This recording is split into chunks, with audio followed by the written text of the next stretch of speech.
Toss aside the touchy-feely notions of love in business and recognize the real power it holds. Welcome to the Love is Just Damn Good Business podcast with host Steve Farber. Drawing on his work with a wide variety of companies from the Fortune 100 to smaller family-owned businesses, Farber shares inspiring interviews with business leaders and proven strategies for how you can create experiences that your customers will love by developing a culture that your employees, teammates, and colleagues love working in. Discover why and how love, at the end of the day, is just a damn good business for you too. Here's your host, Steve Farber.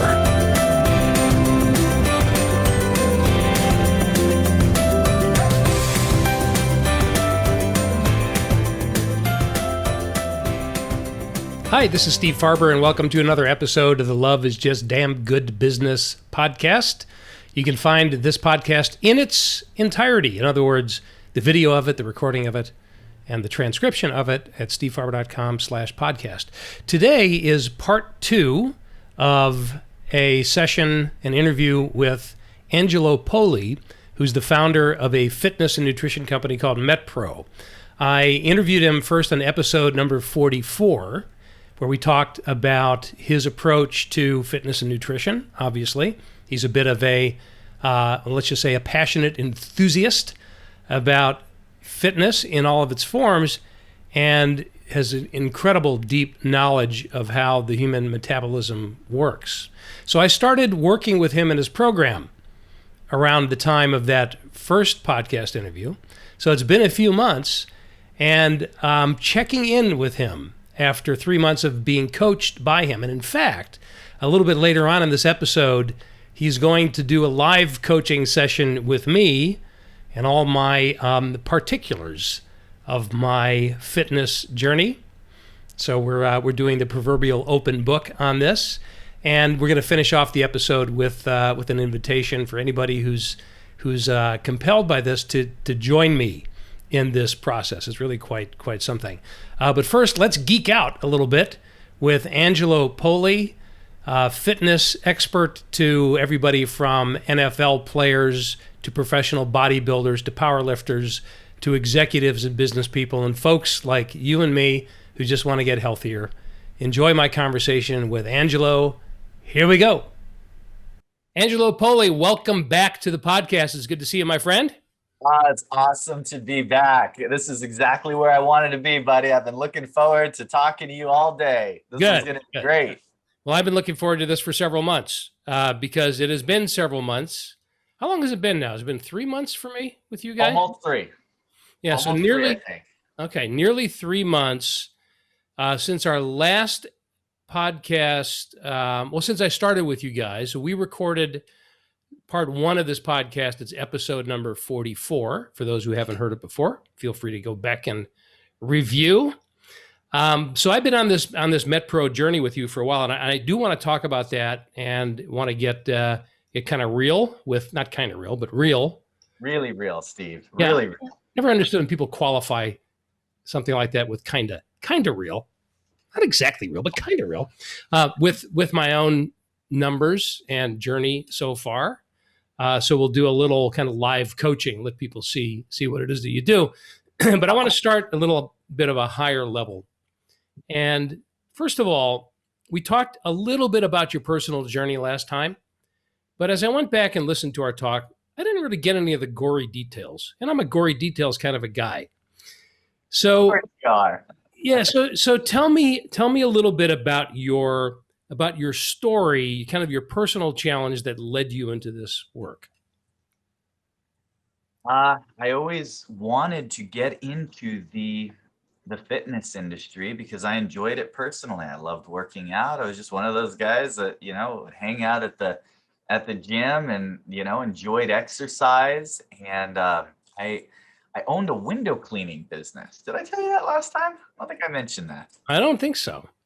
That was me. I would do like Ford dealerships and Rayleigh shopping centers and, just a little thing. I was a kid. I was in my late teens, entrepreneurial. And so I would do that in the day. And then the evenings I would go to the gym. And one day, a older, more mature aged a woman approached me and she said, "Hey, you look like you know how to work out. Why don't you teach me a thing or two? I'm trying to get in shape and trying to get healthy." Oh, that line. Oh, that one. Oh, that line. Yeah, yeah.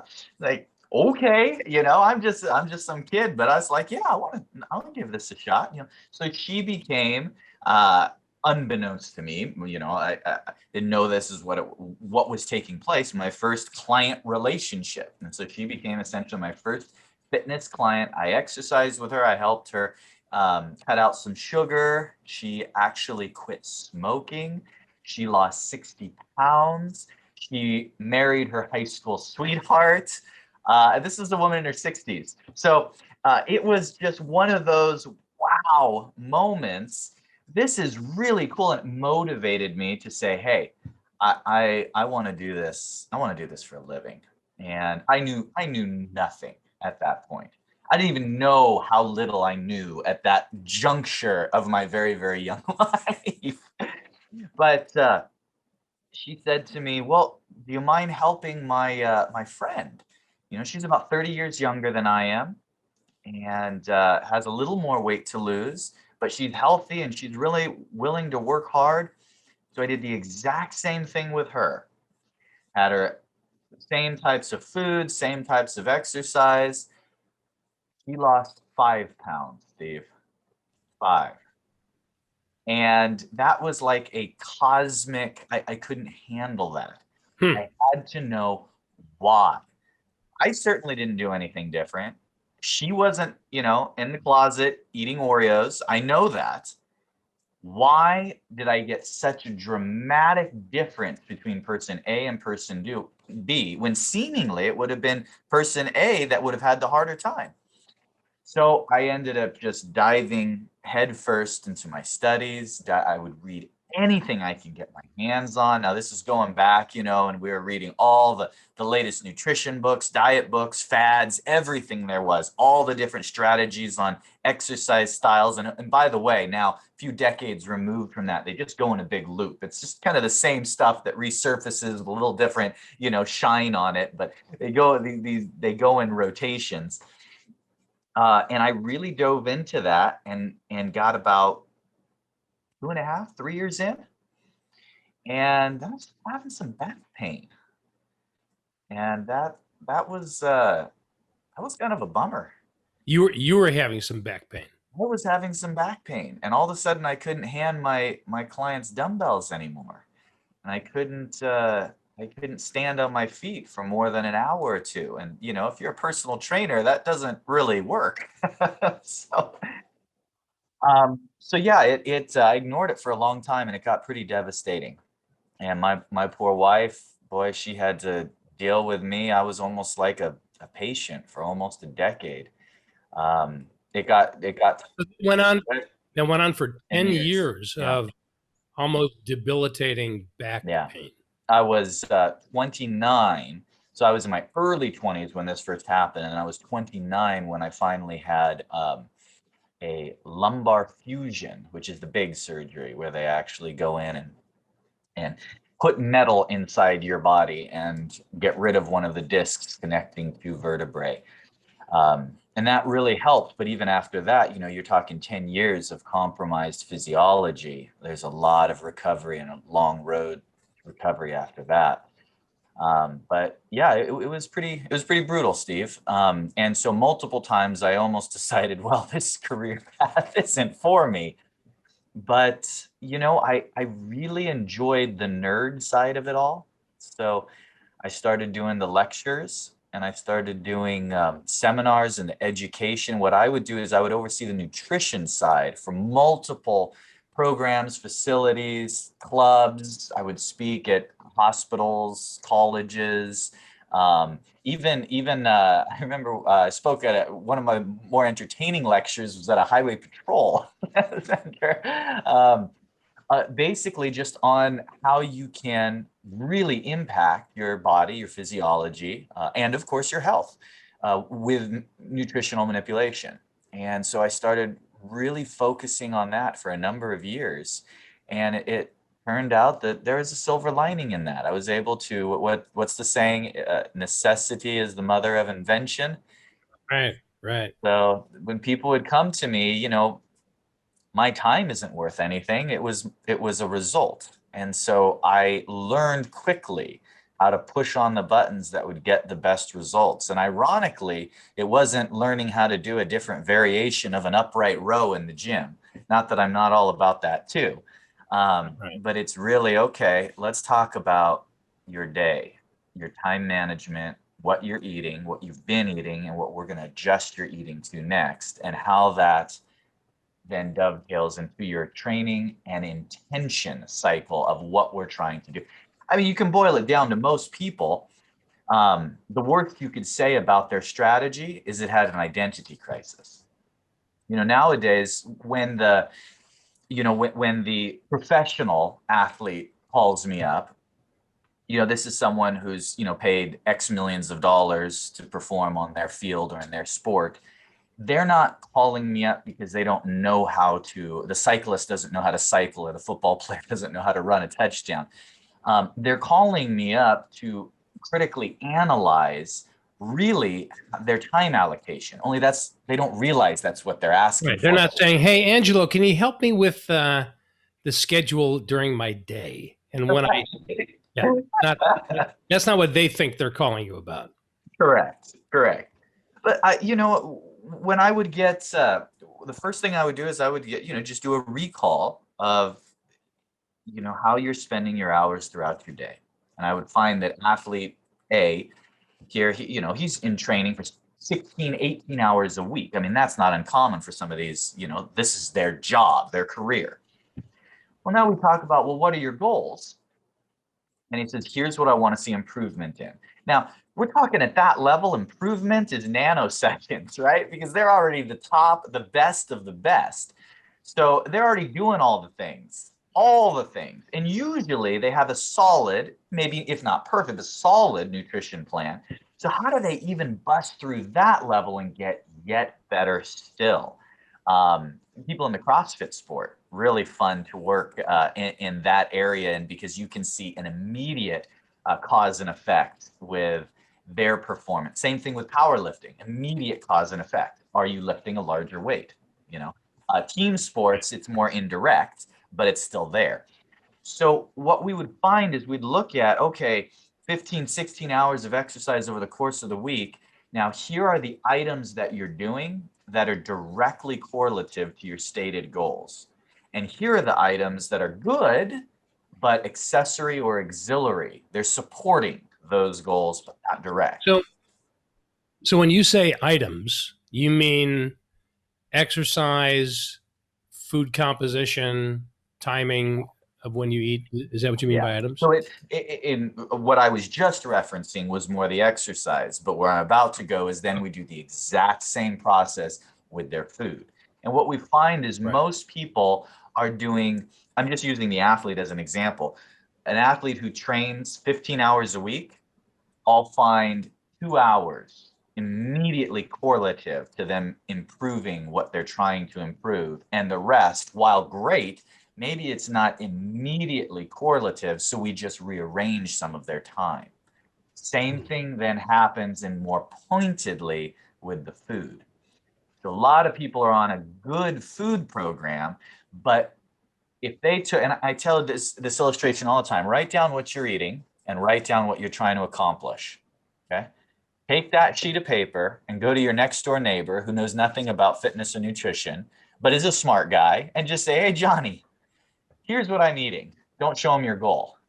Based on this, could you guess what I'm trying to do? Could you guess what my goal is? Well, let's see. Banana cream pie to me says. Right. And so the point of this, it's even a non-professional should be able to look at what someone's doing, and if it's logical, if it's cohesive, if it doesn't have an identity crisis, be able to glimpse at it and say, oh yeah, generally speaking, you're trying to get stronger, you're trying to lose weight, you're trying to improve this or improve that.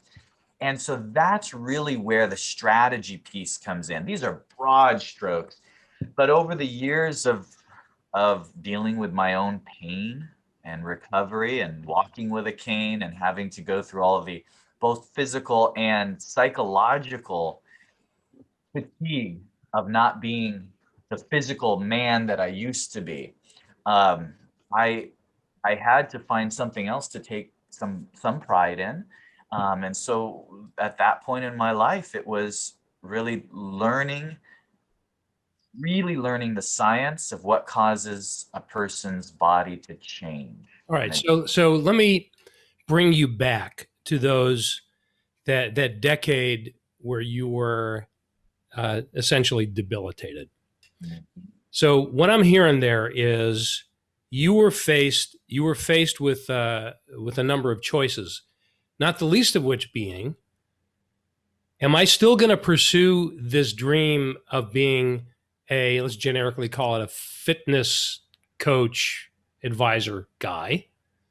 Because from the outside looking in, that just doesn't seem likely anymore. So is there something else I should do? And your first decision was, no, I want to do this. Even though I'm lying here on my back, I want to do this. So how did you spend your time during that decade? Was that when you went really deep into the study and gaining the knowledge of what it takes to help people with this stuff? yeah, that was it. Because that's all I could do. So what So, I would so do wait, is, so okay, that's what I figured. I just want to highlight this, Angelo, because a lot of people that listen to this podcast are business people, entrepreneurs, etc. And that instinct, not just instinct, but your follow through on the instinct that you had, is a classic entrepreneurial response. It's not, oh, now I can't do that because my back is screwed up. It's, given that my back is screwed up, what do I need to do to get even better at this than I would have otherwise? And that approach, regardless of what business a person is in, is one that will always serve us, because it's really easy for most people to go, well, screw it. And you didn't. And to the benefit of a lot of thousands of people now, that you decided to go deeper instead of run away. when I was in my early 20s, probably about 3-4 years into my injury, um, my doctors, the the government agencies that I had talked with, they actually advised me to turn in the paperwork. I remember I was sitting in the parking lot of the social services building at the time where I lived, papers in hand, halfway filled out, thinking, am I going to walk in and turn in my disability paperwork? And don't get me wrong, I appreciate that there are those great government programs for people who genuinely need it, um, because everybody was telling me the severity. I'm never going to be able to do this again. I'm not going to be able to, and they weren't wrong. My physical severity was to the point where I was, all indications were that I was not going to be standing on a gym floor again. But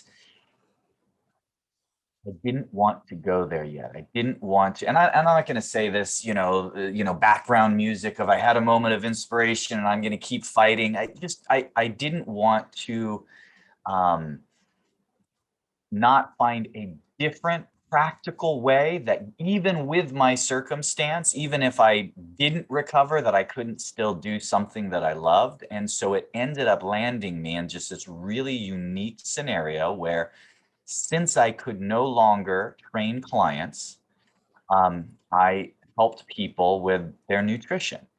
And because that's all I could do, I would find other trainers to do the fitness piece with them, which resulted in me having a schedule of 50 to 60 people a day I would get on the phone with. And did we lose weight today? Did we gain weight today? Tell me what you ate. How did you respond? And after doing that for about 4 years, I ended up learning a couple things about people and how they actually respond. And that's what made me question some of the traditional philosophies in the industry, specifically around metabolism and how it actually works. Because we get fed an opinion of what the metabolism is through the straw of marketing and mainstream media and health, yet all the questions are through the lens of, hey, I'm doing what I was told to do. Why aren't I losing weight? There's an answer to that question. There's an actual tangible, logical answer to, here's what's happening in the body, here's where you're at, here's what it just did, nothing's wrong, but here's what you have to change if you want to X, Y, Z. And so that's basically where I lived for 9.5 years. And then I was on my road to recovery, and I had just started dabbling back at the gym. I was still on a cane after my surgery. It was time for me to, I have assistants, of course, but train some people on the floor again. And it was really a gratifying experience that over that course of time, I had developed some relationships, hopefully built enough of a reputation. But that was when I got the phone call from Aaron Rodgers, inviting me to work with him I got to work with him for about 3.5 years. And he was actually my first on the floor client back that I didn't need the cane for. And it may not have gone that way. It could easily have been that, I ended up going a different path. And whatever that path would have been, would have made it work too. But I'm very thankful for the people I had in my life, for the support I got from the great medical doctors that I got to work with, that stuck with it, and now get to do what I love, Steve. So at what point did you start to institutionalize your knowledge? In other words, at what point did you start to capture in your database the various just what you were learning, right? Because that's the other key. How many thousands and thousands and thousands of trainers and aspiring trainers and fitness coaches and nutrition coaches and dietitians. I mean, it's a countless number. And many of them are excellent. Many of them are, let's just say, not. Just like anything else, right? It's like in my industry, it's really easy to call yourself an executive coach or a leadership coach or a life coach, or everybody's a coach nowadays. There's no barrier to entry, but you can get certifications and all that. Sure. Right? You know what they call a doctor that graduates last in his class? A doctor. Yeah, I think that applies to all industry. Yes. Yeah, exactly. So, but my point is that, again, your approach is different than most, because at some point you said, I'm learning something that's significant. Yeah. And I'm learning something that is replicatable, which means I can teach other people to do this, not only my clients, but other coaches. But at some point, the technology came into play. Yeah. So what was the impetus for that? So the time frame you're asking about is, when did I start kind of recognizing a pattern and systemizing it, and that actually happened in my mid-20s, maybe late 20s, when I was really the most busy doing seminars and speaking. In fact, the seminar that I gave at that point that was the most frequently requested was entitled, "Does This Diet Make Me Look Fat?" And it was an expose. It was an expose on the weight loss industry, in particular, the impact on women's metabolism. And people loved hearing the realities of how the metabolism actually works versus what mainstream diet industry suggests. And so when I would give these, and I had other seminars I gave that were popular as well, but that was the most requested, I started using intake forms for anyone who had come to one of the lectures.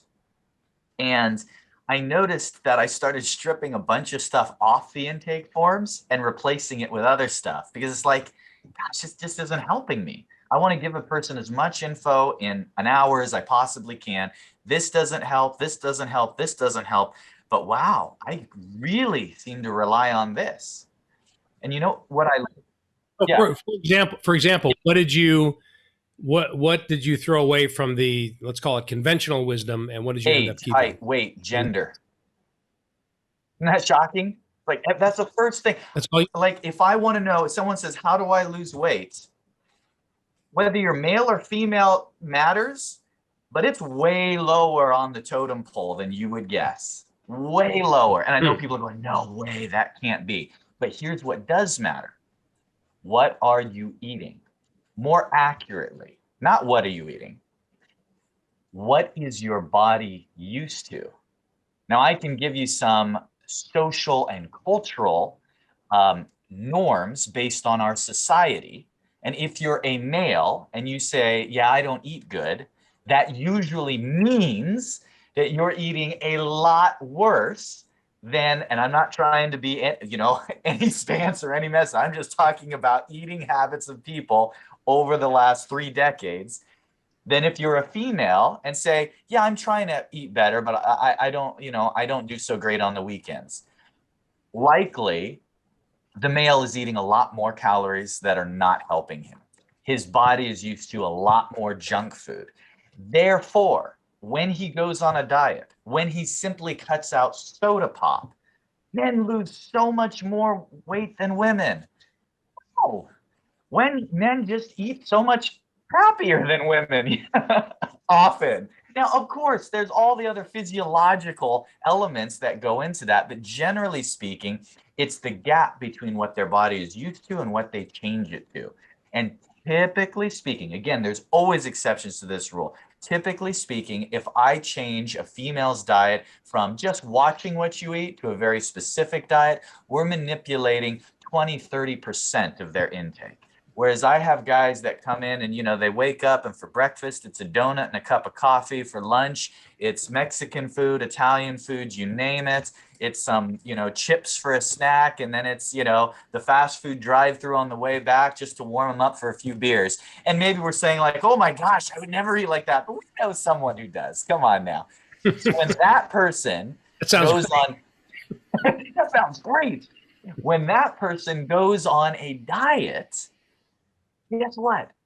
And I'm going to say this out loud. It doesn't matter what diet they go on.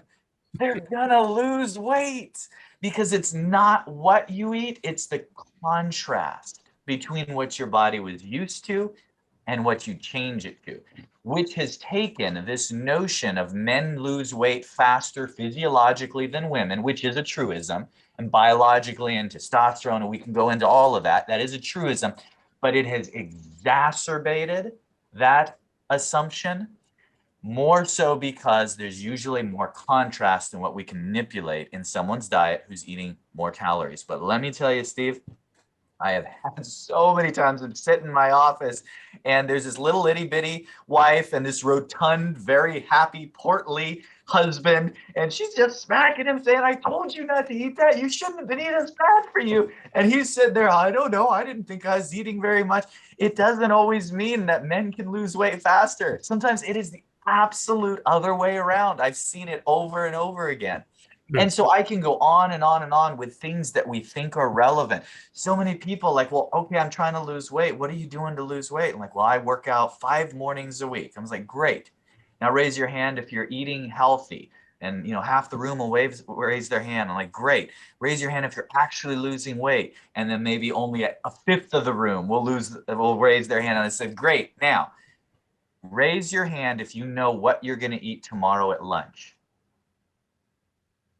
No one in the room raises their hand. Yeah. Yet that question is the most correlative to people who are losing weight. So if you're in the group that says, I'm losing weight, 9 out of 10 times, you also know what you're eating tomorrow for lunch. There's sometimes I divide the room and I'll say, okay, favorite meal plan you've ever gone on, best results.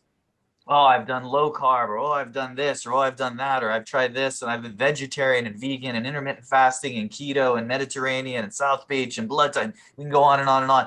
Like, okay, you're going to do your favorite meal plan, the one that's worked best for you. That's the right side of the room. Except the left side of the room is going to actually lose more weight. And they're only going to do one thing. They're going to eat anything they want, but here's the rule.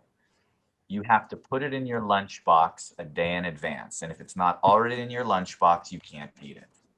Guess what side of the room will always lose more weight? And is that because it's forcing a person to make a more conscious choice about Yes. what they're going to eat? Yeah, because we eat, people think, well, they eat, well, why is somebody eating this food? Well, they must just really like it. Makes sense.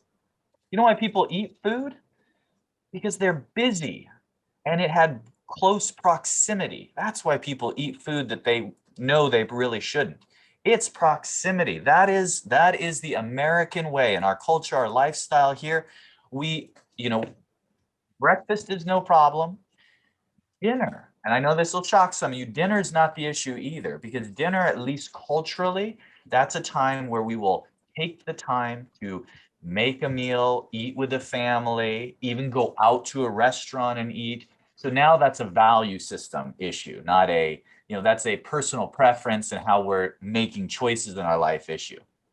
The real issue is between 9:30 a.m.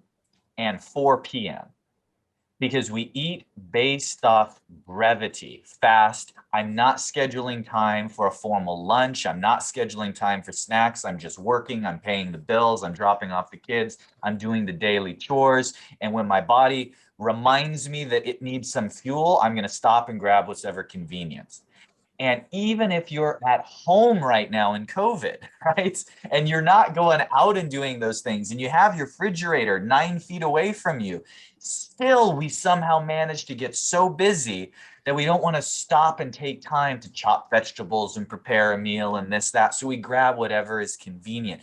That ends up, for the average person, there's outliers, of course, for the average person, having the greatest influence over what they actually eat versus food preferences, intention, diet they're on, you name it, long term.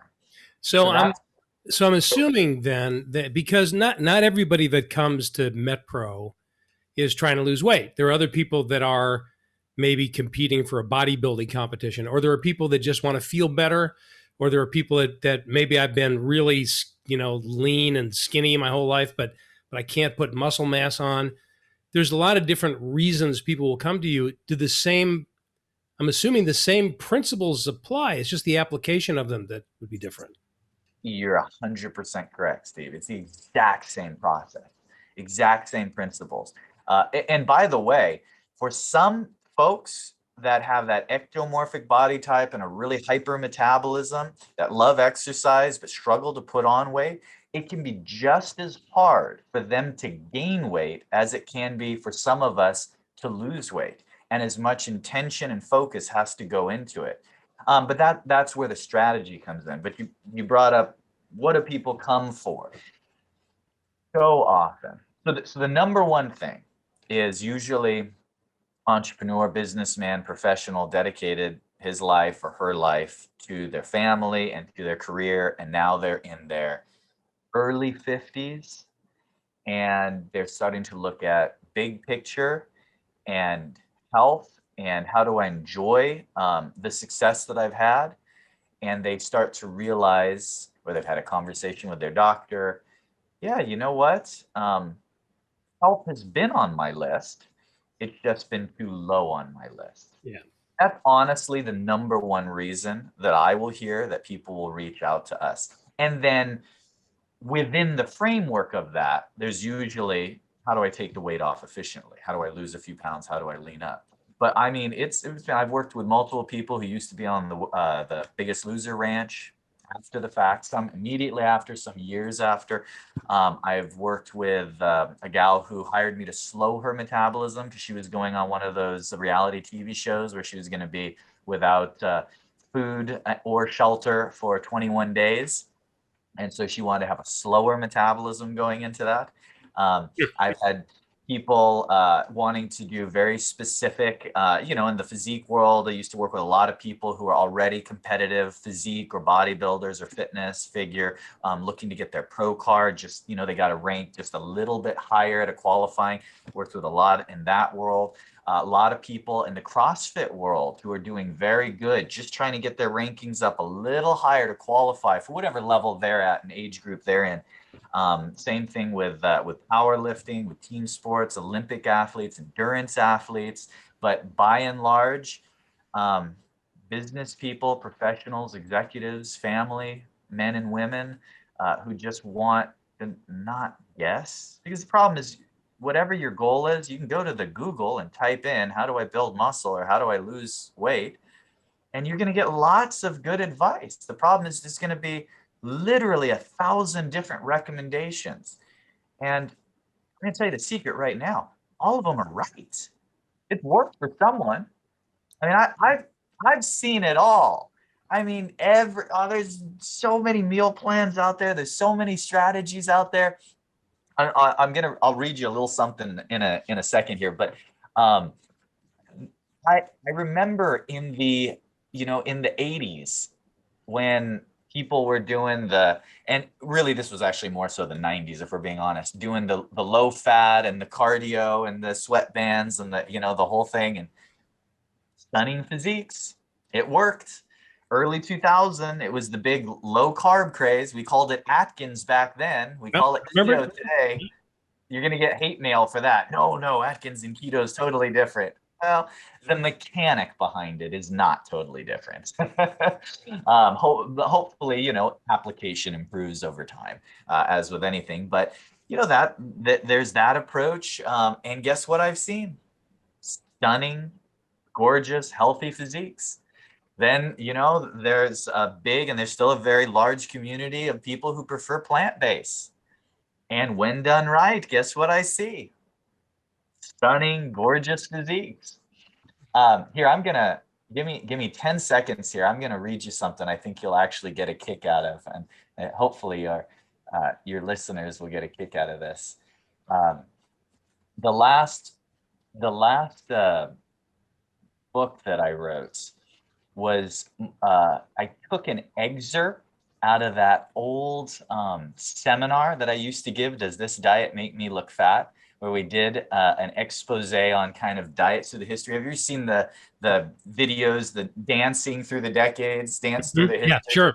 Okay, so this is diet through the decades. Okay, so in early 1900s, Horace Fletcher, nicknamed the Great Masticator, advocated chewing food until it was reduced to liquid state. The practice became known as Fletcherism.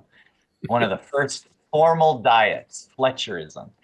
1928, Arctic explorer Valdemar Stephenson promoted the Inuit diet of meat from seals, whale, caribou, and waterfowl.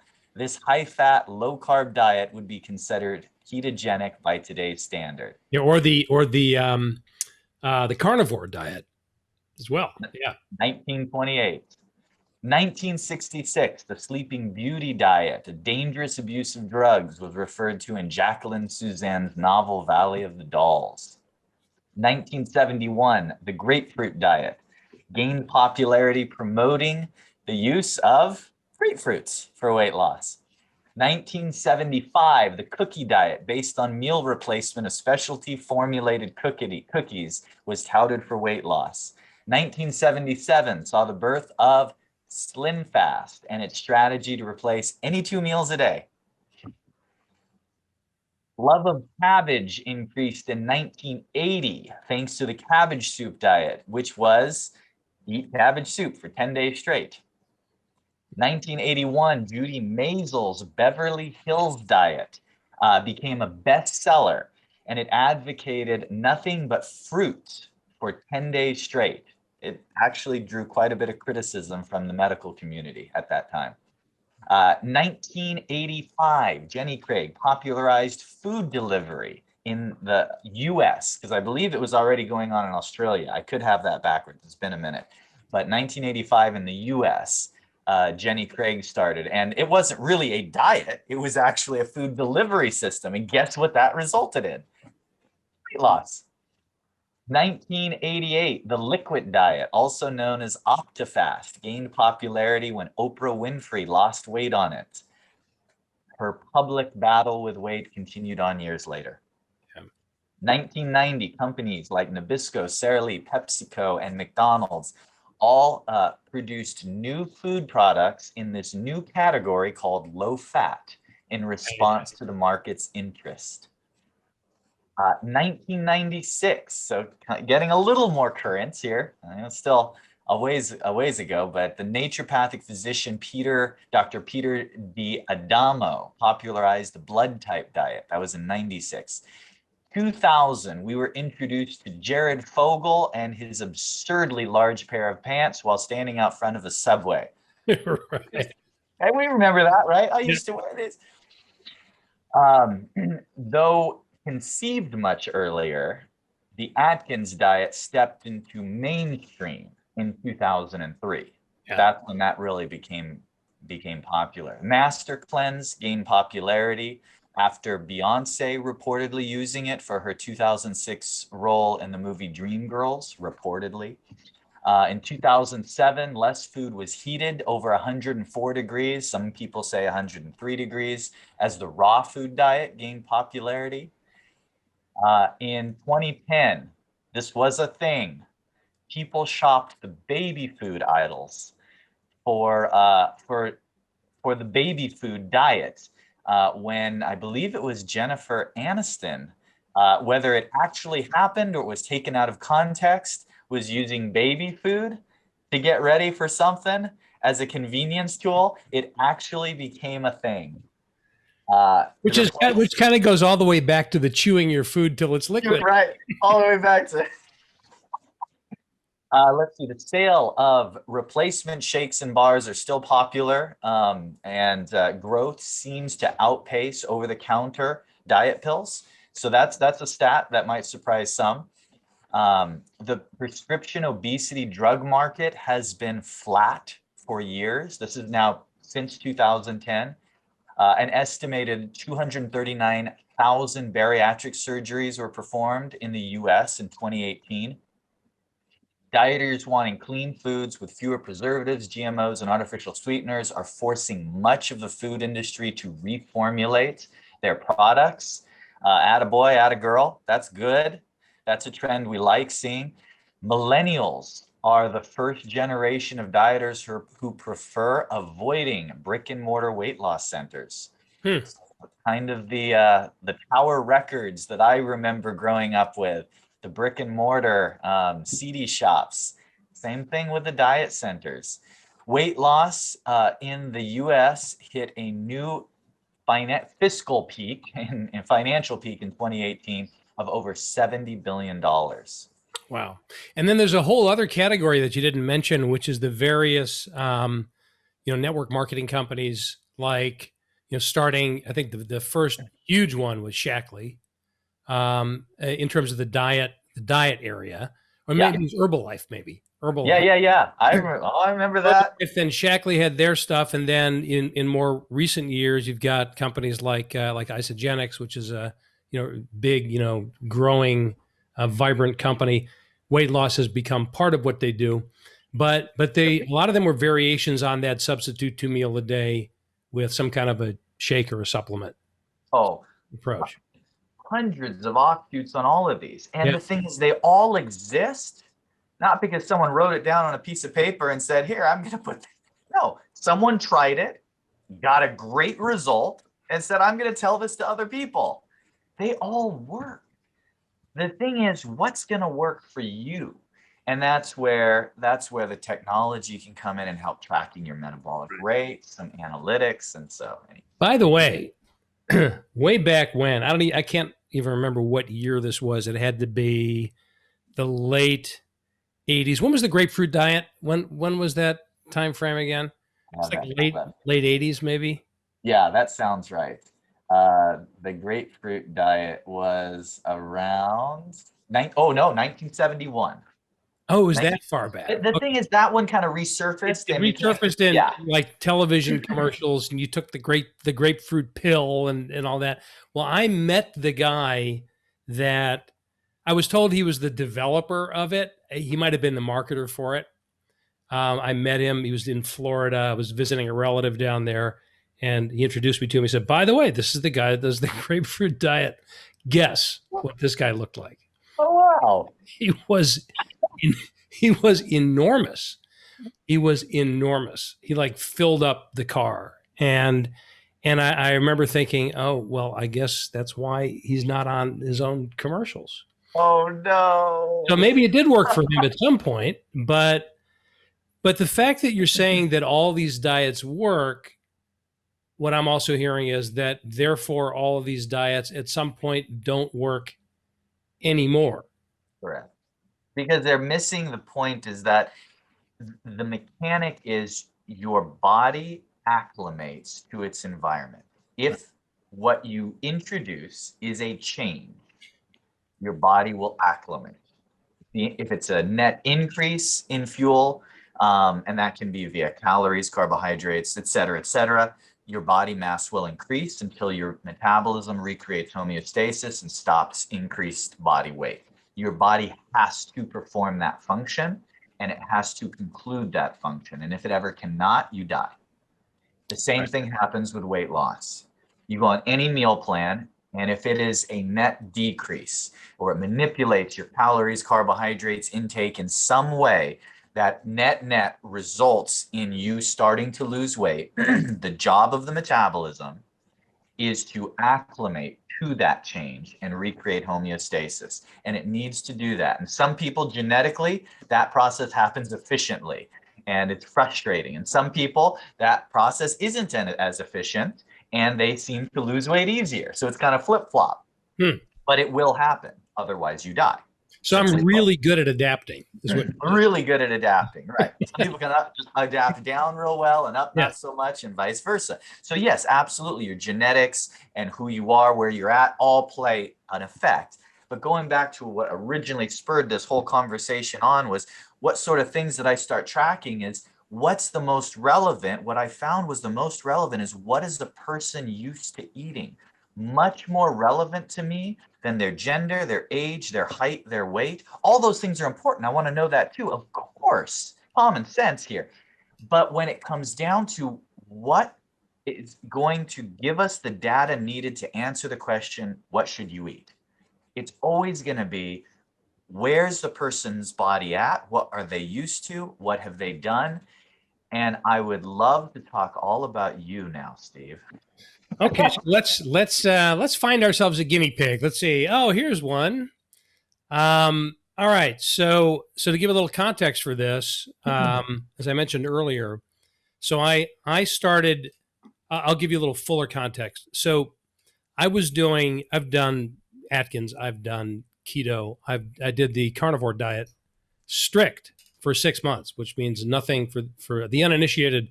Carnivore diet is kind of a new take on keto, and it's all animal products. Compelling argument for it and all that, and lost a good amount of weight. Then the COVID hit back in the early days of the COVID, and being stark crazy, I said, okay, I got to give myself a psychological break once a week. So I allowed myself one cheat meal on Saturday night, and that cheat meal turned into a cheat evening, which turned into a cheat afternoon, which turned into, well, why not Sunday too? So then it was a cheat weekend, and this went on for quite some time. And the other thing that the people who know me have heard me say this many times, I didn't put on a pair of pants in 10 months because I wear, not to give you the wrong impression, I wear my workout shorts, right? And when I'm doing a gig, I put on a blazer and a nice shirt, and I'm barefoot and I'm wearing my Lululemon shorts. I mean, whatever, right? We all are. Exactly. So I didn't know what was happening with my body. So finally, I said, I've got to have the moment. I've got to have the step on the scale moment. So I stepped on the scale, and I had gained 20 pounds in not a very long period of time. So I said, okay, I got to do something about this. I'm not traveling. I'm not going anywhere. It should be pretty easy for me to, but what am I going to do? Because, I tried, if I go back to low carb, that just the thought didn't, so that's when you and I met. and I started working with you. And so now it's been almost 3 months. Yeah, I think about 10, 11 weeks. And tell me, I mean, I know what it says on my scale, but from your perspective, tell me what you're seeing so far in me. Steve is a rock star. Well, that aside, I mean, that's obvious, right? No. So here's where you're at. So when we started, you had already started coming back down. You'd already started losing weight from that high. yeah, that's right. So now when we started, you were about, and I'm allowed to give numbers here, Steve? Absolutely, yeah, give it. Okay. So you were a day or two in, you were at your high from my perspective of 246. Right. And by the way, I'm 7'2", so Yeah, that's 7'2". That's right. Perfect. Exactly. So 5'10", 246. how much weight should Steve lose? So the problem is traditional methodology and traditional thought in the industry, and frankly, this is both traditional thought in the medical and fitness, is he's male, he's this tall, he weighs this much. But that was so much less relevant to me in knowing how much weight he should lose and at what pace than learning, okay, Steve started at 250 plus, 250, 255. Now he's already cleaned up his diet and he's lost about 10 pounds already. Right. Now his body is used to this. What's he used to? And then when I dive into what he's eating, he's not eating anything outrageous. So he's eating modest, reasonable calories. He's eating mostly low carb, and he's already lost 10 pounds. And his weight loss hasn't stopped, but it's slowed a little. So now what's next? So what we did was we continued a cutting cycle. Basically, we'd call it a fat burning cycle, where we now switched you to eating small meals frequently. It's not that small meals frequently is always the answer, but given your circumstance, it was a relevant tool. We actually added some carbohydrates back, and we dropped your calories slightly. Why? Is it because that's the best way to do it? No. That was the best way to do it for Steve, looking big picture, because as a tool, we were running out of efficacy from cutting carbs. You got the benefit out of it. Your body was starting to do its job and acclimate to those low carbs. So I needed to get your body used to carbs again so we could pull that out as a tool later with relevance. So Steve started losing weight, but it was slow. And so you were asking me, hey, is this right? Do we want to push? Because I'm not that hungry. I could eat a little less. And remember, I kept saying, no, I want you to keep eating that. Yeah, right. So you guys had me eating, still have me eating 5 times a day. And what I was doing before is I was eating once or twice a day, right, doing a lot of intermittent fasting. I hadn't had breakfast for years, actually. So yeah, so eating a lot, I'm never hungry. So can we make me hungrier and this will go faster? That's kind of where I was coming from. Believe it or not, I get asked that question all the time. But having done this years and years and watching stats, what you want to find is actually the highest intake possible that will still trigger weight loss. Now, it can't be too slow because then you'll lose momentum, lose motivation. Right. But what happens is if you can lose weight eating a little more, your metabolism, they got it wrong. It's not just death and taxes. It's death, taxes, and plateau. That's the 3 things you can count on. You will plateau. So when we hit about 230, I think we were around like the 237, and then it was slowing a bit, but you were still losing. I said, no, we're going to wait here until you don't lose any more weight, and then we're going to make another cut. Why?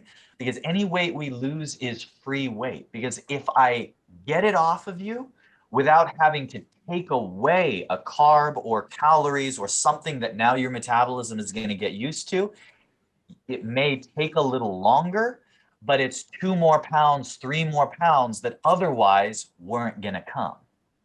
So we took our time. We got a few more pounds off. We got you all the way down to, I think today we're 232. So that's what, 14 pounds down? Yeah, I've been as low as 230. You've been as low as 230. Yes, That's so right. 230, and just stayed there for 4 days in a row. That's right. 230, yeah. Except it wasn't surprising that you stayed there, because what did we start the beginning of this week? Yeah, so we started raising the carbs back up a little bit. Exactly. So what happened which I'm not complaining about, by the way. So let me flip it around to the other side of the mirror here for a second. So it's been almost 3 months. At my lowest point, a few days ago, 230, that was like 16 pounds total. From my perspective, it's an adjustment, because it's not like, hey, go on this diet and unzip the fat suit and drop it on the floor and look at me. It's very slow and deliberate. The upside is it's been very, very easy to do, because like I said, I'm never hungry. I also haven't been traveling, so it's been really easy for me to prepare in advance and monitor everything that I'm eating. But I'm putting everything in the app. You guys see it in your system. So it's the other thing I had to get used to is stepping on the scale every morning, which I've never done before, and it's an interesting exercise. The scale is not as frightening to me as it used to be. And you guys are tracking the moving average, right? We track you're looking average at the chart. So when you look, so the point is that you're manipulating the combination of carbs, proteins, and fats in terms of the ratio between them. That's the macronutrient formula, right? Yes. And how much, the quantity of those things. So first of all, one of the things that you told me in the beginning, when you said you looked at all my stats and you said, I think your ideal body weight is going to be around 225, is what you said to me in the beginning. Because I have a fair amount of muscle mass, and I've done a lot of heavy lifting over the years. And that was really surprising to me, because I thought you were going to say something like 185 or 190 or something like that. So tell me a little, where is your thinking on that? So I think you enjoy weightlifting, and your body naturally builds muscle really well. And so I think if we go down that path, that's going to be a weight where you're going to be able to have that flat stomach, that light and lean appearance, but still be muscular based on your frame and your stature. Now, if you said to me, really what I love endurance sports. I love running and cycling. Hear that from you. No, you won't. That number would have been very, very different. But as an initial number, 225, I think, is going to be a sweet first stop for you. Though, based on your recent analytics, I'm thinking we may push down a little farther. So I want to explain this. Going back to what defines pace and degree and how fast we're going to push for, how much someone's going to lose, that's your stat. Right. So lots of guys listening, maybe 240, 250, they're going to lose 16 pounds in the first 3 weeks. That happens all the time. It's going to have to do with contrast and where we're going. So in your case, you had already pulled all the levers. So yeah, I could put you on a crash diet where you're a starvation plan that you can only sustain for a couple of weeks, but that bottoms out your metabolism, and then there's rebound weight gain, and that's what a lot of fad diets promote. Yeah. So good. Instead, we looked at your highway in front of you, and I said, okay, we're going to take this amount of weight off, about 15 pounds. Then we're going to stop the weight loss, and we're going to do a performance cycle. Now this was going to be part of your coaching session today when we talked. Let's do it. Let's do it live. What's my coaching session today? So by the way, before you do this is what I love about my experience with you guys. It's entirely, and everybody listening, put yourself in my position. It's entirely about me. So it's entirely about your client. And so I love that I'm not having to go like, what the hell do I do now? And, the weight is stalled. I don't understand, all that kind of angst that I've dealt with my entire freaking life around this stuff. And then you're always very clear on what the next steps are going to be and what your expectations are.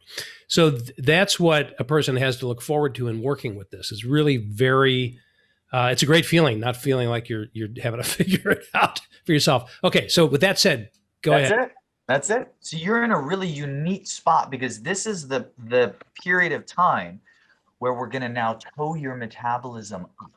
So you were balanced between 230, 232. And remember on Monday, we added carbs, but just a tiny bit, like 15, 20 grams. So the question is, during this cycle, which is going to be a few weeks, during this up adjust cycle, we're going to switch you to where you're doing more of a combination. You've been doing almost exclusively cardiovascular work. Right. Now we're going to get some weight training going. We're going to still do some cardiovascular work. We're really going to focus on revving that metabolic rate, and we're going to start increasing your carbohydrates. So the question everyone asks is, how much weight is it okay for me to gain during this metabolic revving cycle? And the answer is it depends on how many grams of carbs and calories we add. So at another 100 grams of carbs, I'm fine with you varying a couple pounds. When you say 2 weeks from now, you're 234. I'm fine with that. That'd be average, maybe 120 grams more carbs. If I can get you up 200 grams carbs a day higher, then I'm fine with you at 235 or even 236. Why? Because it's giving me contrast. It's giving me leverage. If I'm only able to get you up 50 grams of carbs higher, I don't want you gaining more than a pound during this cycle. You see, but that's not what's going to happen. What's going to happen is you're going to come back to me in a few days and you're going to be about the same. You're probably going to be 232, 233. And we're going to add just a little bit more carbs. And your body's going to be more sensitive right now because this is the threshold where your body is actually bouncing between holding a little bit more intramuscular hydration, water inside your muscles based on your glycogen stores.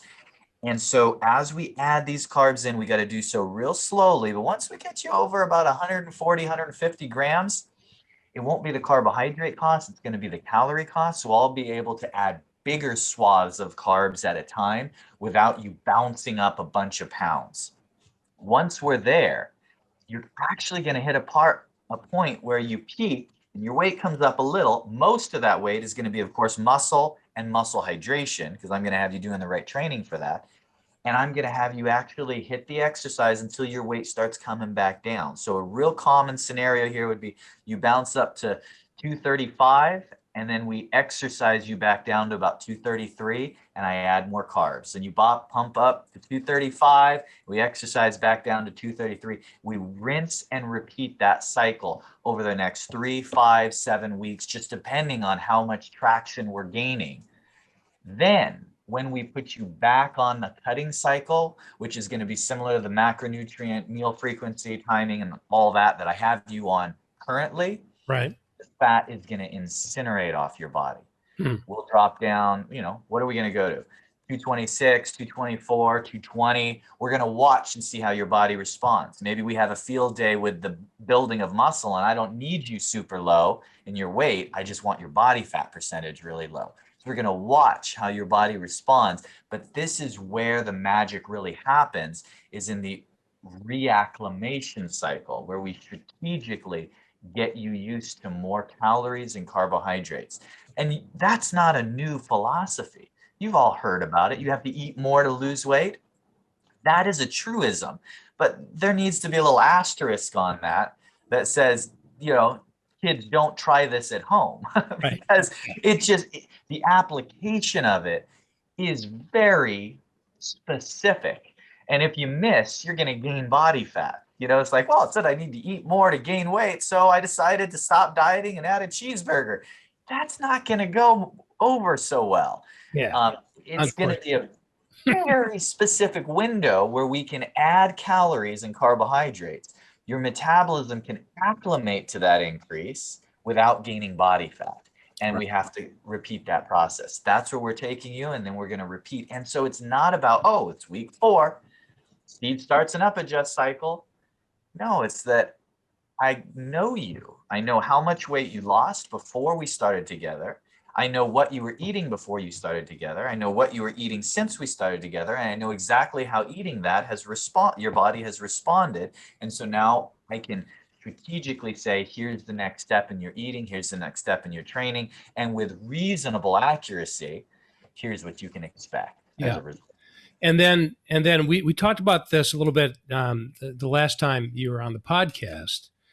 The objective here is, and this is an entirely new experience for me, in that I can feel, first of all, I feel really good on this approach, but I can feel what you're doing. That it's about repairing the metabolism, is the way I interpret it, so that when I do get to that so-called destination, whether it's 220, 225, whatever it is, and I'm at that right weight and body composition and feeling good, that my body should stay there.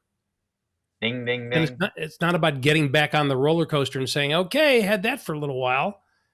Right? I mean, is that what we're doing? Because we're training the body for the metabolism to work in its best possible way.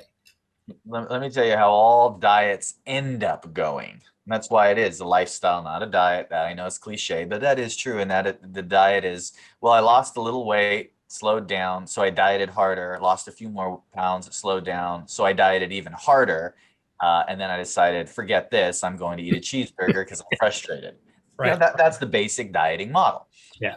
It's because we don't understand what the metabolism is doing, why the weight loss is slowing down.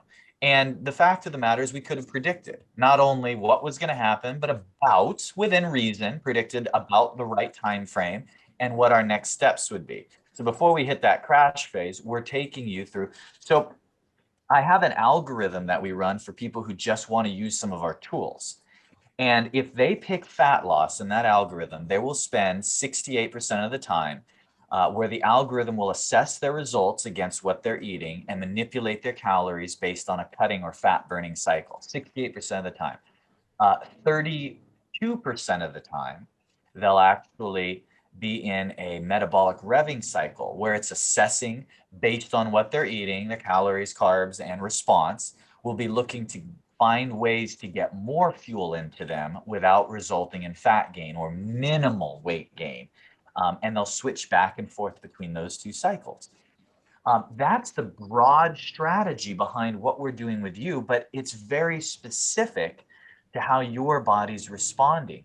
And you're always going to, when you and I say goodbye, Steve, you're going to be on a up adjust, a metabolic revving cycle. It's going to be the cycle where you're eating more and more and more, because if it's, hey, Steve, great job. You did it. You're there. You're skinny. Just keep eating tofu and rice cakes the rest of your life and everything will be great. Yeah. Nobody's going to go for that. That doesn't work. Yeah. No. So, and in practical terms, when people ask me this all the time, well, how much do you want to weigh? I want to weigh 200 pounds. How much do you want? I want to weigh 140 pounds. Perfect. I'm going to diet you down to 195 and then slowly make you gain back 5 pounds. At the end of that, you're going to weigh 200 pounds and you're going to be eating so much food, you're not going to like me. Now you own that weight. Right. Oh, she wants to weigh 140 pounds. No problem. I'm going to diet you down to 135. And then over a few weeks, we're going to reintroduce more carbohydrates and calories, et cetera, until you actually build some muscle and gain up to the weight that you want to be the rest of your life. Otherwise, it's a circumstance. It's not a goal. It's a flu. It's not a weight loss objective. You want to drop 5 pounds? Get the flu. You're going to lose 5 pounds. Does anybody keep that weight off? Never. It's just a circumstance. It's a temporary scenario that your body finds itself in. If we reset your metabolism, what your body's used to taking in and how your metabolism's used to running, It does take a little longer. It does take a little more elbow grease, but it can be yours to own ongoing. It sets you up for ongoing success. Right. And that's why having some strategy behind you is so important. Cool. So we had a discussion about this, and I would love. I'm this way when I find something that I think is really extraordinary. I like to tell people about it. And I asked you guys to put together something for people in our community, our listenership, et cetera, who would like to engage in this in the same way that I am, which is what you call your concierge service. Yeah. Which is the full-on coaching, the app, et cetera, unlimited texting, several calls. I mean, it's limited text and data plan. yeah, the unlimited text and data plan. And are there overseas rates as well? But anyway, my point is that it's a full-on coaching approach, even to the point where I haven't utilized this because I'm not traveling. But if I'm going on a trip to Dallas, I call you up and I say, hey, listen, I'm staying at the Westin. I'm going to be there for 2 days. You guys will actually go look at the menu and tell me what to eat. Yep. Look at the gym and tell me what to do. Necessity is the mother of invention. We had so many clients that were on the road so much. We're like, what small service can we provide that's going to eliminate the 2 steps forward, 1 step back? Oh, Angelo, I'm nailing it. I'm making progress. And then we had a road trip for a week, or I got to hop on a plane, and then we take 2 steps back. Here's a simple solution. It takes us literally 3 minutes, and it makes such a world of difference. Our clients show up and they're like, I'm staying at this hotel. Oh, look, here's the options from my hotel and at 2 restaurants right nearby. And here's the best of. And are they perfect? No, you're on the road. We have to go with whatever's best based on your surroundings. But man, it makes such a difference. Right. And it's, so what I'm saying is, I mean, it's a full on, very customized approach. And you guys charge $500 a month for that. So what are you making available for our community? So your community is metpro.co/lovebiz. So if you come in through that channel, you'll get to, first of all, you get to talk to Steve, who's my Steve Emmons. He's one of our consultants. He's fantastic. And he'll actually get to know you. And if it ends up being a good fit for you, if it's a good fit, then your community, then the Love Biz community is going to get an extra month on the house. So it'll actually be a little bit better value. And then, of course, we have tools for people who are just testing the waters. We have all kinds of entry options for them, but we have gotten to work with actually now a number from your community, people from your community, Steve, and they have been awesome. And we love getting to work with them. So we are not a brokerage, right? So it's not, hey, you call us up, we're going to introduce you to some fitness guy somewhere on some part of the world and just, take some sort of broker. That's not, we talked about this last time. We're a small, tight-knit group of very passionate professionals that actually meet each day. We talk about you. That doesn't sound right. It's good to be talked about. We talk about you. No, we go over and we problem solve as a team. And on our team, we have some really talented specialists, some people who really have a coaching background and wellness and execution and most relevant strategies. We have people with clinical background. We have exercise physiologists. We just have a really well-rounded, solid team that has one mission, and that is get results for their clients. Yeah. And so we love working with folks.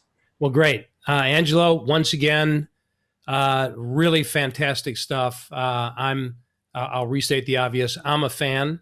I appreciate what you guys are doing for me. It's making a huge difference in my life. And on top of that, I really appreciate your geekiness around this whole thing. We in one of our other episodes, I was talking with Dr. Sandra Kaufman, who's a longevity expert, and she just had a wonderful way of tying this whole discussion in to the leadership world. And she put it very eloquently. She said, well, can't lead if you're dead. So, I mean, that's really what it all comes down to. I mean, our ability to show up, fully, energetically, to be healthy, to be thinking clearly, is the raw material for making an impact on the people around us and in the world. It's the fuel behind doing what we love in the service of people who love what we do. So on that note, thanks for tuning in, everybody. And until next time, don't you forget to do what you love in the service of people who love what you do. See you next time. Thank you for listening to another episode of Love is Just Damn Good Business with Steve Farber.